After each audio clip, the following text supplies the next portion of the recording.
In the world of luxury fragrance, names like Dior, Chanel, and Creed dominate global attention. But there's one brand that quietly carved out a niche from a place few expected. Muscat in Oman. It's called Amouage, and it was never just about perfume.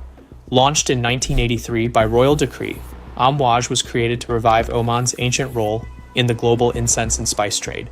But over the next 4 decades, it grew into one of the most prestigious luxury fragrance houses in the world.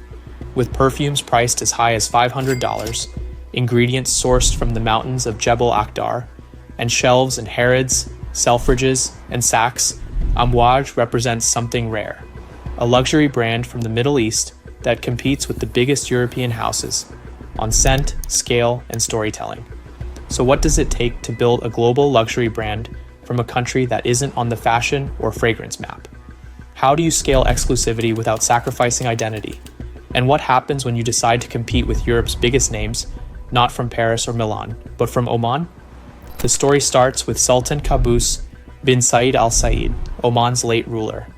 In the early 1980s, he wanted to create a brand that could represent Omani heritage on the global stage. Oman had long been a hub for trade, especially frankincense, myrrh, and rose oil. These ingredients had been prized in ancient Rome, Egypt, and China. But modern consumers had forgotten Oman's role in fragrance history. So the Sultan commissioned the creation of a perfume house that could change that. From the start, Amouage wasn't meant to be mass market. The first release, Amouage Gold, was developed by French perfumer Guy Robert, the nose behind classics for Dior and Hermès.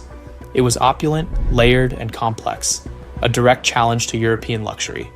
The bottle was handcrafted, gold-plated, and inspired by traditional Omani architecture. Amouage launched as a statement. It wasn't trying to follow trends, it was telling the world, this is what Omani luxury smells like. Most luxury brands scale by going mass premium. Amouage did the opposite. Instead of chasing department stores, it focused on exclusive partnerships, standalone boutiques, and slow, deliberate expansion. By the 2000s, Amouage had entered Harrods, Selfridges, and high-end perfumeries in Europe and Asia. The company focused on fragrance connoisseurs, not casual shoppers. At a time when brands like Jo Malone and Diptyque were going mainstream, Amouage leaned deeper into complexity and performance. Their average perfume contains over 50 ingredients, many of them natural and hard to source.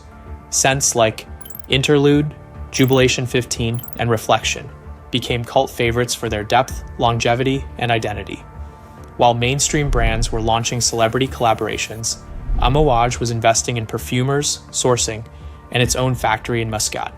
By 2024, the brand reported annual global sales estimated between $60 million to $80 million. According to industry analysts, with a steady compound annual growth rate of 8%, outperforming some of its more commercial competitors in the niche category. One of Amouage's biggest strategic moves was to control its production in-house. Unlike most fragrance houses that rely on third-party manufacturers in France or Switzerland, Amouage built its own manufacturing facility and visitor center in Muscat. This allowed tighter control over quality, the ability to experiment, and a unique customer experience rooted in place. They also sourced core ingredients locally: frankincense from Dhofar, roses from Jebel Akhdar, and oud from regional suppliers. It was a brand decision, but also a business one. Vertical integration protected margins and ensured supply security. It also allowed for more agile production and smaller batch runs, key for maintaining exclusivity. Globally, the niche and luxury fragrance market is growing fast. It's projected to reach $69 billion by 2030, with growth driven by Gen Z and millennial consumers willing to pay for uniqueness and authenticity. Amouage sits in the same price tier as brands like Maison Francis Kurkdjian, Creed, and Le Labo, but offers something they don't: Middle Eastern heritage with modern execution. It doesn't have the marketing firepower of LVMH or Estée Lauder, but it has something those groups are trying to buy: credibility. That's why niche fragrance is one of the most competitive categories in luxury right now. But Amouage remains independent. Its customers aren't buying logos, they're buying storytelling, craftsmanship, and identity. In the last few years, Amouage has taken steps to modernize. It brought in new leadership, refreshed its packaging, revamped its digital presence, and expanded into younger global markets. But it hasn't compromised on core principles: artisanal production, strong scent profiles, and cultural integrity. New lines like Renaissance Collection and Library Collection appeal to newer audiences while maintaining depth. As of 2024, Amouage is sold in over 80 countries, with flagship stores in London, Muscat, Dubai, and Kuala Lumpur, and a growing footprint in Asia, Europe, and the United States. Amouage offers a rare example of what luxury can look like when it isn't driven by hype cycles, influencer marketing, or quarterly earnings reports.